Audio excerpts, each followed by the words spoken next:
कि Pakistan world cup का दूसरा वार्म अप मैच भी हार गया। ऑस्ट्रेलिया ने पाकिस्तान को 14 रन से शिकस्त दे दी।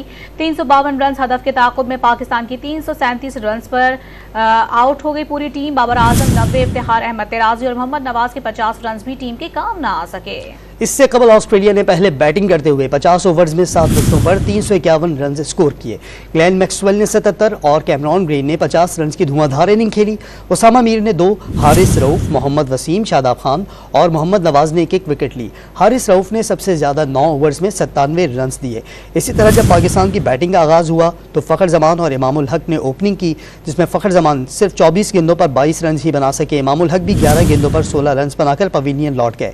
अब्दुल्ला शफीक ने 16 गेंदों पर 12 रन बनाए। इफ्तिखार अहमद ने कुछ बल्लेबाजी की जारहाना और 85 गेंदों पर 83 रन बना सके। शादाब खान सिर्फ 9 रन बनाकर पवेलियन लौट गए। इस तरह बाबर आजम 59 गेंदों पर 90 रन बना सके और वो रिटायर्ड आउट हुए। मोहम्मद नवाज ने शानदार बैटिंग की, 42 गेंदों पर 50 रन स्कोर किए। सलमान अली आगा 9 गेंदों पर 10 रन, उसामा मीर 10 गेंदों पर 15 रन, हसन अली 18 गेंदों पर 16 रन ही बना सके।